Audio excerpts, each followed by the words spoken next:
All day, every day, people talk about the Boeing 737 MAX, and it seems that people are hating on Boeing because that's all that the media focuses on. But what people are unaware of are the issues with other aircraft, such as the A320neo and its engines. What's the issue? Stick around to find out.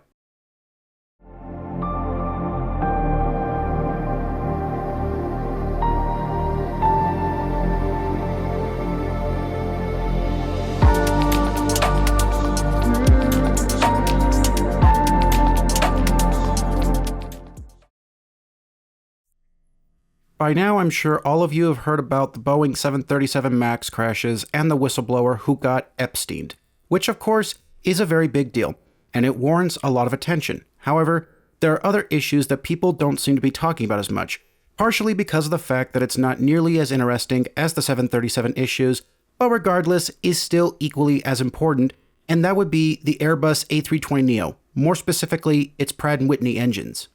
Maintain 6,000 Frontier 1723, and we are declaring an emergency. We just had an engine failure. While it's still relatively recent, Pratt & Whitney, along with Airbus, are being questioned on their quality control. Multiple airlines, including Spirit, Frontier, and many others that rely on the 320neo, have been affected.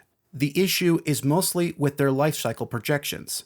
Many airlines have reported that the life cycle is as low as 50 hours, constantly needing repairs, which of course results in aircraft being taken out of service for extended periods of time.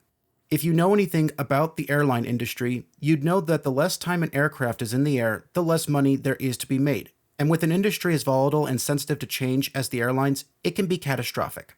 Recently, Simply Flying reported that Spirit Airlines may be receiving up to $2 million in compensation as part of its ongoing issues with the GTF engines after negotiations with Pratt & Whitney's affiliate IAE. Simply Flying reports, Spirit Airlines recently announced it would receive a monthly credit from International Aero Engines, IAE, that would last through the end of 2024. The carrier said in a filing with the U.S. Securities and Exchange Commission, the agreement would boost liquidity by between $150 million and $200 million. The compensation was determined based on the number of days Spirit's aircraft were grounded and unavailable due to Pratt & Whitney GTF engine problems. The agreement will also release IAE and affiliates from any other claims related to the engine issues before the 31st December of 2024. The malfunctions are expected to impact as much as 700 engines worldwide. As such, IAE is growing worrisome about its future. The Pratt & Whitney GTF engine problems are not limited to Spirit Airlines. The impact of Pratt & Whitney's faulty engines has been felt globally, affecting airlines like Air New Zealand, JetBlue, Volaris, Indigo, ANA, Cebu Pacific, and Hawaiian Airlines. They have been forced to ground their workhorse Airbus A320 fleets, disassemble the engines, and inspect them for issues. The problem is a rare condition in the powdered metal used to manufacture certain engine parts. Commercial jet engines cost from $5 million and up to as much as $50 million depending on the size and mission requirements. So in other words, it's not just a safety issue, but this could have long-term ramifications on the profitability and reliability of these airlines. Flights delayed or canceled, millions in repair costs, not to mention the concern from travelers, causing them to become more hesitant to fly. The article continues, it is unclear how much the engine troubles will cost Pratt & Whitney in lost sales and compensation, although it will be billions.